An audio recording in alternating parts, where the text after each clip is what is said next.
Мен да ушул жерге ден соолук майынан келген.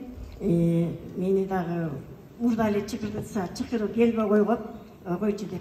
Анан кийин ушу көзүмдүн давлениясынан 1 жыл болду, 240-ка көтөрүлүп кетти. Көздүк экенин деле билбейм.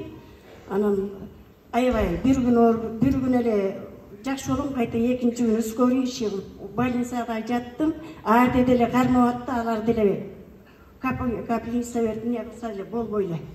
Анан ушуну неме Данияр Кемеров деген казак врачтын видеосун жөнөтүп бериптир, менин үстүмдөгү спонсорум. Анан кийин эле көздүн давлениясына жакшы деп. Мен болсо, мага керек экен деп анан өзүн чалып, мага алып келип бербесем болбойт, меники көздүк экен. Деп анан айтсам эле ал буну алып келип берди. Анан ошону иче баштагандан баштап кичине солгундай баштады. Анан кийин аны ичип бүтүп неметкенден кийин дагы абысын алдым.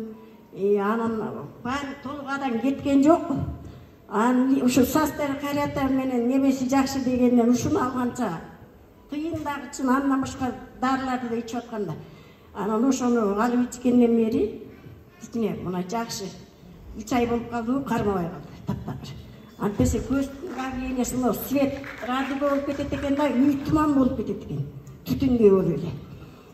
Азыр Кудайга шүгүр, бир эле көзүм жакшы болгон жок, башым да жакшы болуп атат, буту колум да жакшы болуп атат, белим бүкүрөйүп калды эле, кичине түзөлүп келе атам. Кудайга шүгүр. Буяктан иши алып жүрсөңөр болот экен да. 300 орун алдын алат экен, чын бекен? Чоң рахмат апа, чоң рахмат сизге. Жашыңыз канчада? 70-те, 70 лет. Видите, в 70 лет выпрямляемся. Осанка становится ровной, красивой. И уже ходим как японцы. Вот сейчас, пожалуйста.